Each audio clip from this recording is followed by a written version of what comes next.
The skills that get you to 1 million are not the same skills that are gonna get you to 10 million and beyond. In fact, if you keep playing the $1 million game, you will get stuck eventually. Today, I'm gonna show you the 3 skills that every founder must master to break through that $10 million ceiling, plus a bonus skill that makes the other 3 almost unstoppable. But if you can master these 3 secret skills, scaling to 10 million becomes almost inevitable. Now, if you don't know me, I'm Ryan Deiss. My partners and I have helped hundreds of founders make the leap from 7 figures to 8 figures and beyond, and these are the skills that make the difference. Let's get into it. Skill number 1 is scorecard-based leadership. Now, at kind of between $0 and $1 million, a lot of founders are running their business on gut feel. They know their numbers, sort of. They're checking Stripe, they're checking their bank account, they're glancing at their P&L every month or every quarter, but the decisions that they're making, they're kind of mostly based on vibes. They're based on gut. And honestly, that can work really fine in the early days. But at 10 million, and certainly the path between, as you start to get to like 2 million, 3 million, 4 million,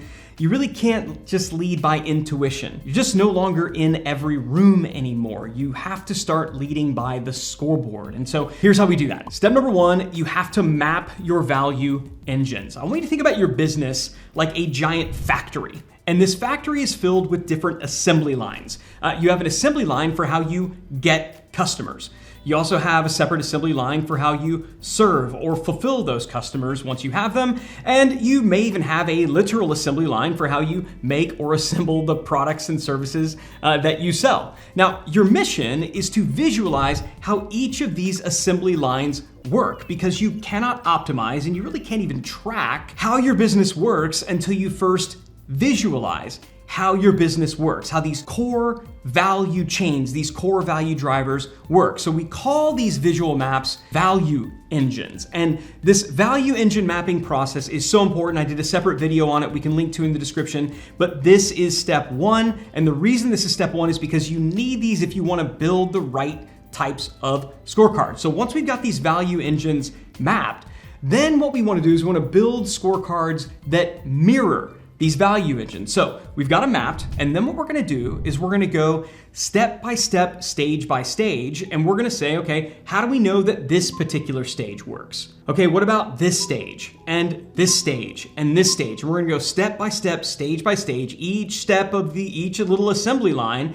and each one is gonna get 1 to 3 metrics. For each metric, we're gonna need to have 3 things. Obviously, in addition to tracking how the metric is performing now, each metric is also gonna need to have, number 1, a goal. Each metric is gonna need to have an owner, and each metric is going to need to have a status. Now, the owner is the person who's responsible for filling in the metric. They're also the person who's responsible for owning and optimizing that metric. So they're the person who's responsible for looking at where the metric is now, comparing it to the goal and saying, are we on track or ahead? Now, if we're on track, then the status will be marked green. This is good, right? On track, we are green. If we're behind, it's up to the owner to have a plan to get that metric back on track. And so if we're behind goal, but there's a plan to get caught up, then they can mark that status as yellow. So yellow doesn't mean that you're behind, but just kind of a little bit behind. Yellow means we're behind, but there is a plan to catch up. Red means we're behind, but there is no plan to catch up. This is important because this is what gets our team members to actually take ownership of the metrics that they own, because now they're not showing up, not, wondering like, oh, I don't know how that metric is doing. No, they're having to actually enter how they're doing, and they're having to report on it from a status. But the difference between red and yellow is not, is it close or is it far? It's, do they have a plan for catching up? Step 3, really, really simple. We're gonna ask, what do we need to do to turn the red metrics yellow and the yellow metrics green? And this is the essence of scorecard-based leadership. You see the constraint, you solve the constraint, repeat. And this is important at scale. As the CEO, as the founder, as the business leader, it is not, I repeat, it is not your job to have all the answers. It's not your job to know how to turn every single metric green. That is what you hired your team to do. We're gonna put the people in the right spot who can take the red metrics, turn them yellow, and the yellow metrics and turn them green. This is all we're looking to do, is to set our people up for success. And then When the metrics have been green for a period of time, it's our job as leaders, as scorecard-based leaders, to raise the standards so that what was previously green now becomes yellow. And this is how companies continue to grow. Skill number 2, impact-based delegation. Most founders don't burn out because they're lazy. The reality is they burn out because they're doing everyone else's job. And to fix this, they make one of two mistakes. Mistake number 1, we wind up hiring helpers who just take orders and require a lot of management. And the management of these helpers is frankly more work than just doing the freaking work ourselves. Mistake number 2, we try to hire some unicorn COO or integrator in an attempt to have them do everything, and that doesn't work. So what's the secret? The secret is we want to delegate based on impact, not tasks. So we do that utilizing a tool called the critical task matrix. So here's what I want you to do. I want you to pull up a sheet of paper and I want you to draw out a simple matrix cross like this. At the top, I want you to write high impact. At the bottom, I want you to write low impact on the left side, low ability on the right side, high ability. And I want you to brainstorm, right? What are all the different things that you're doing right now? And I want you to plot it. So when we think about the things that you're not very good at and they're not very important, this is what's known as the drudgery zone, okay? The drudgery zone are all the things down here. When we think about the stuff that is the higher impact, low ability, this is what we refer to as the captive zone, okay? This is your captive zone. I'll tell you why in just a second. Then up over here on the high impact, low ability, this is your menial zone. So these are all your menial tasks and things. And then up here, this is your flow zone.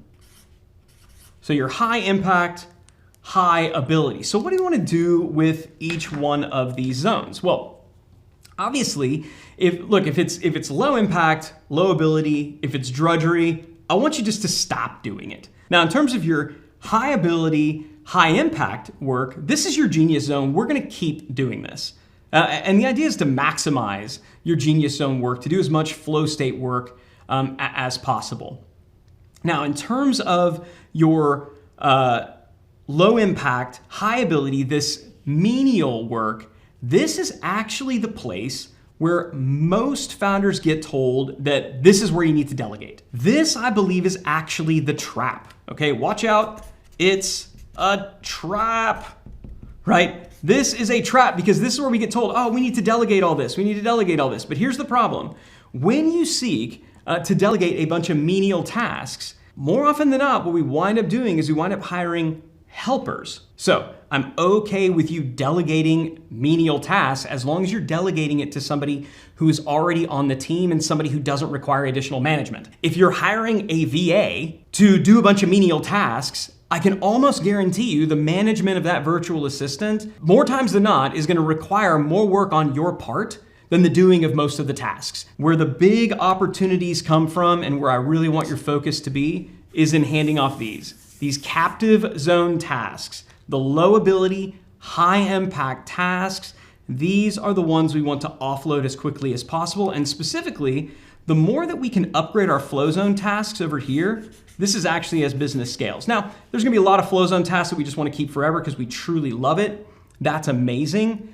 But if we can offload high impact, low ability tasks, this is where the biggest gains are going to happen in the scale of the business. This is what I mean by impact-based delegation. We want to delegate based on the impact it's going to deliver first. I want you to think about hiring functional leaders, head of marketing, head of sales, head of product, head of customer success, head of finance. And look, at the end of the day, at scale, all businesses become recruiting companies because at scale, you're just going to need more people to fuel the machine. So we don't want to hire helpers because helpers are usually bad at hiring more people. These are your higher level folks. They may cost a lot more in the beginning, but the return on investment is gonna be there as well, and it's gonna come a lot faster. Skill number 3, cash flow management. It's been said, it's cliche, but it is true. Revenue is vanity, profit is sanity, cash is a reality. It has never been more true than it is true in fast-growing companies. Look, I have seen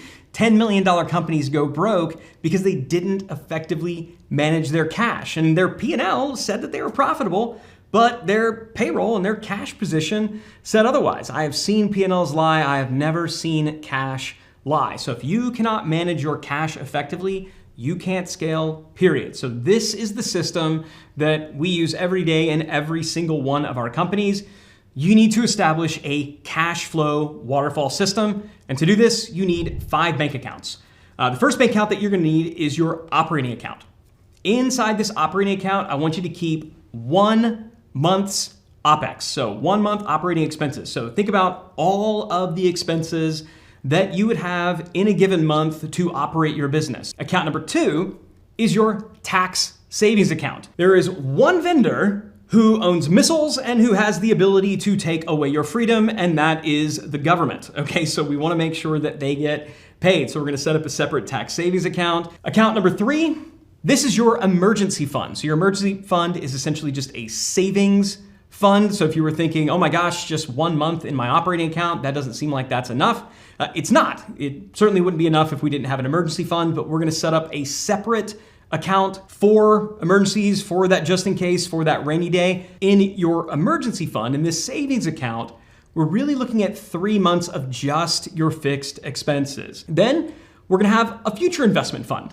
So do you need to set aside money for equipment purchases, to fund future events, maybe a real estate purchase? Maybe you've got a big product launch. Any extraordinary expense that's knowable and plannable, we're gonna have a separate fund for that. And then the 5th fund, my favorite, the best one of all, your distribution account.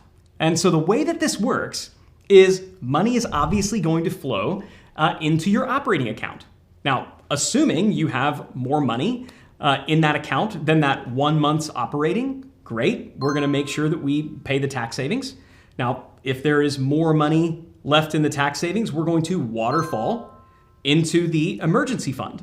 And we're gonna keep doing that until the emergency fund has that 3 months of fixed expenses funded. At the point at which that emergency fund is fully funded at 3 months, we can now waterfall that into the future investments. So if we need to save for any other future investments, great, we're gonna waterfall into those accounts. And then once that's done, then we can waterfall into the distribution account.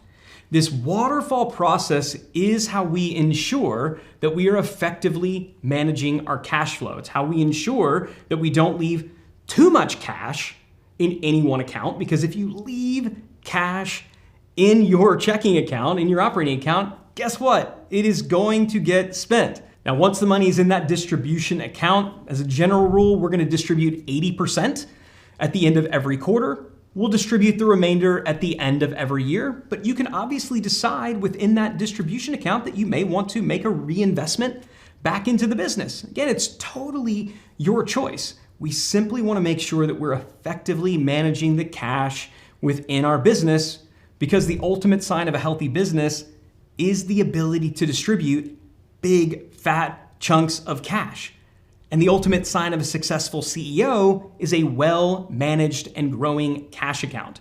If money is not flowing into that distribution account, that's a problem. If it's not happening now, it's gonna be really difficult to scale that company up to 10 million. We need the fuel. We need this fuel to be able to scale. I can tell you, we had a founder go from, in our portfolio group, go from feeling broke every payday to writing herself a 6-figure distribution check every quarter, all by implementing this waterfall. Those are 3 main skills. I promised you a bonus 4th one that makes everything work better. Here it is, bonus skill number 4, ask for the fish. Look, we all love the quote, give a person a fish and you feed him for a day. Teach a person to fish and you feed him for a lifetime. And it sounds great, but the reality is at scale, you don't have time to learn to fish. You just kind of need the freaking fish.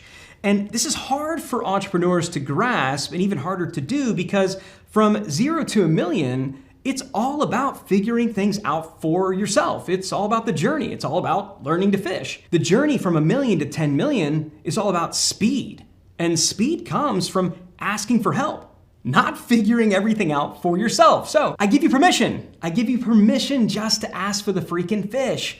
Get in the right rooms. Find the people who've already solved your problems. Get the fish now, then buy the person who gave you the fish a beer and ask them how they caught it. And for what it's worth, getting this one thing right is how I was able to acquire the 3 skills I told you about earlier in this video. And hey, if you want to go deeper into how we build operating systems that allow your business to run and scale without you, click on the video in the description. I'll see you there.